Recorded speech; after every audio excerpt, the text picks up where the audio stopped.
गई अब हमारी सीनियर्स की बारी।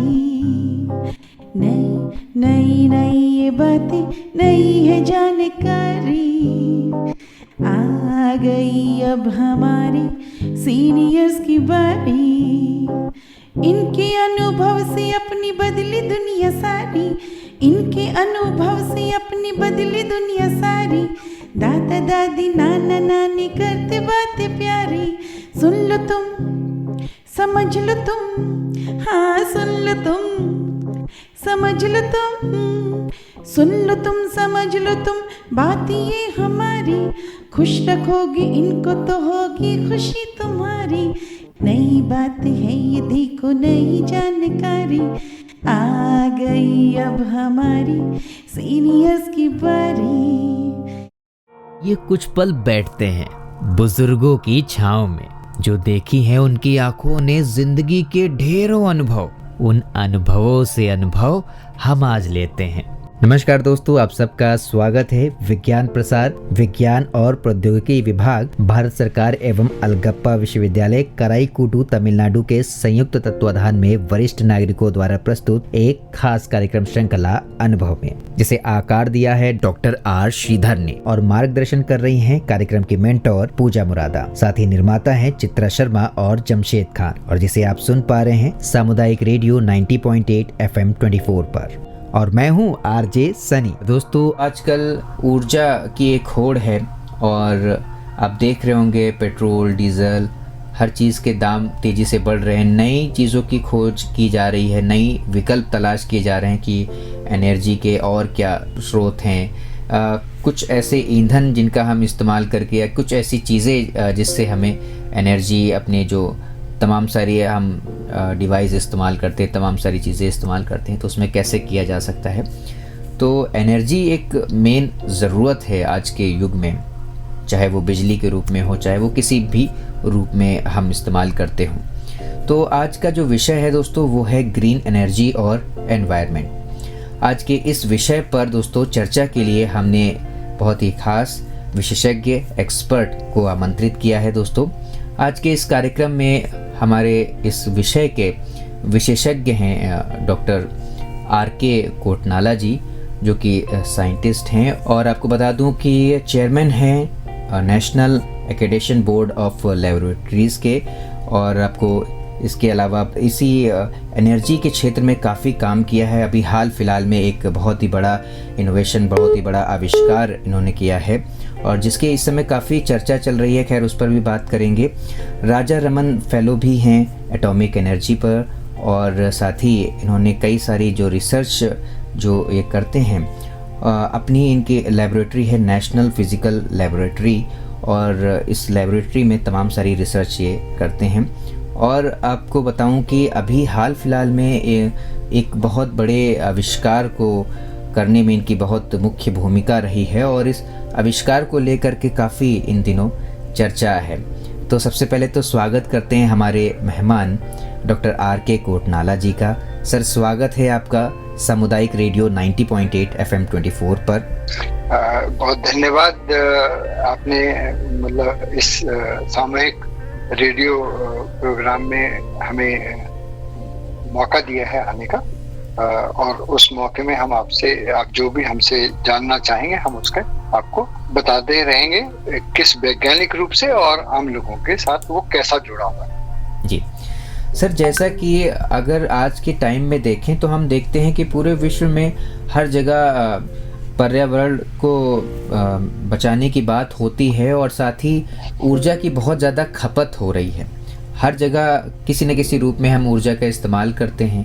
पहले था कि लोगों का जो हमारे कुछ, अगर कई सालों पहले की हम बात करें तो ईंधन के ऊपर लोगों का ज़्यादा जोर हुआ कि डीजल का इस्तेमाल करते हैं, पेट्रोल का इस्तेमाल करा जाए, हमारे पेट्रोलियम पदार्थ हैं वो निकाल करके ईंधन के रूप में उसको इस्तेमाल करना। बट अभी क्या है कि नए नए विकल्प ढूंढने जा रहे हैं, तलाशे जा रहे हैं, और ग्रीन एनर्जी की बात हो रही, जिससे कि पर्यावरण को नुकसान ना पहुँचे और हमें ऊर्जा भी मिल जाए, और एनवायरनमेंट को कोई किसी भी तरीके का प्रभाव ना पड़े, और ना ही एनवायरनमेंट दूषित हो। तो सर इसके बारे में आप क्या कहना चाहेंगे और हाल की स्थितियों के बारे में आप क्या बताएंगे श्रोताओं को?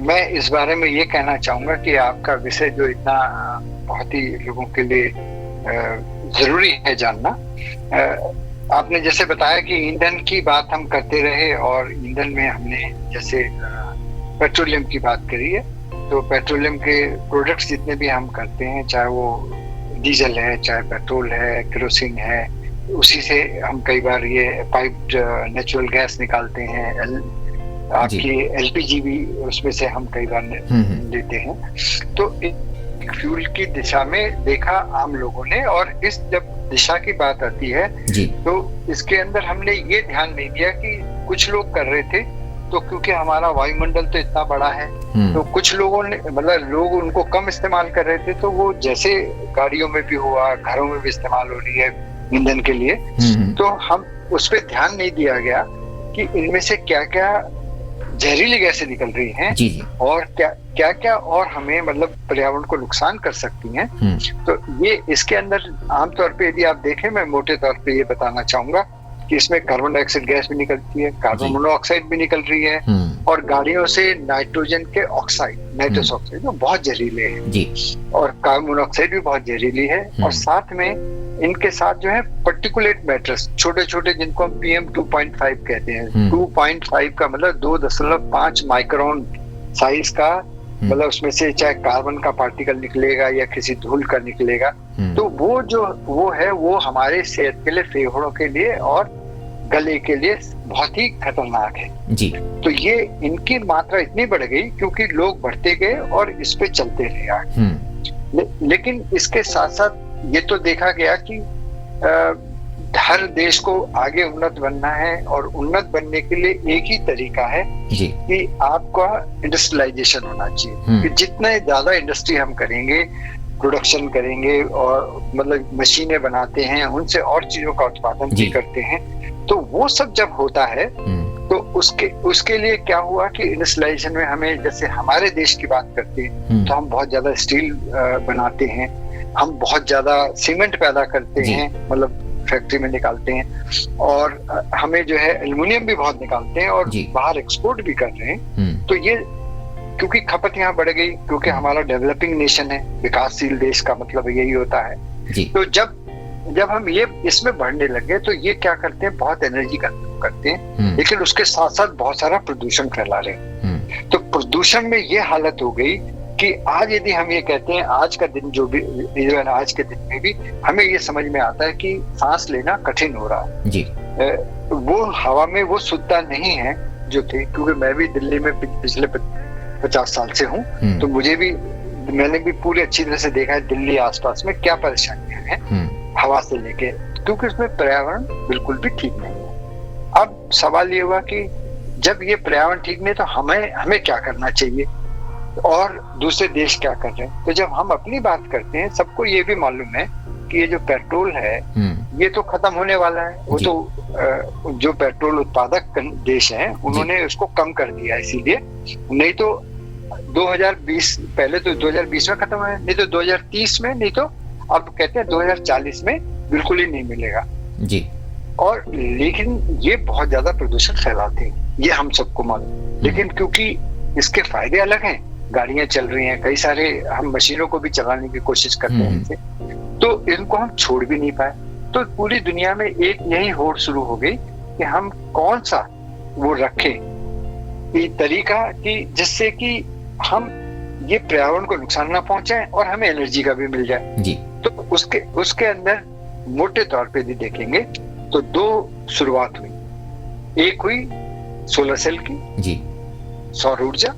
तो सौर ऊर्जा से ने एक तो पानी गर्म करने का किया, सोलर कुकर की बात करी, लेकिन ये फिर भी इतने ज्यादा पॉपुलर नहीं हो पाए।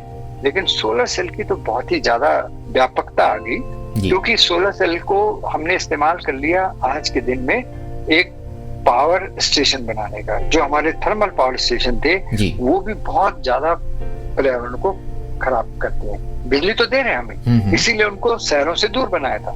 लेकिन आज के दिन क्योंकि जमीन की कमी, लोगों का शहरों का बढ़ना, वो जो हमारे थर्मल पावर स्टेशन है वो भी उसमें शहर में आ गए, बाउंड्री में, नहीं तो दूर थे जी। तो पर्यावरण का नुकसान जो होता है आपने देखी होगी, उनकी चिमनियों से कितना निकलता है, ये बहुत लगातार 24 घंटे चलता है। तो इससे क्या हुआ कि पर्यावरण पे बहुत ही बुरा असर हो रहा है। और कई बार हमें ये होता है बुरा होता है, क्या हुआ, हमें क्या फर्क पड़ता है जी। लेकिन हमने ये देखा कि हम लोगों की सेहत, लोगों के फेफड़ों की बीमारियां, लोगों के गले की बीमारियां, लोगों को मतलब यहाँ तक कि कुछ अलग तरह की विकृति और फाइनली कैंसर जैसी बीमारियों का भी ओरिजिन यहाँ से मिला। उसका सीधा सीधा उदाहरण है कि जो हम पेट्रोल यूज करते थे तो हम लेड का एक एंटी नॉकिंग कंपाउंड है जी।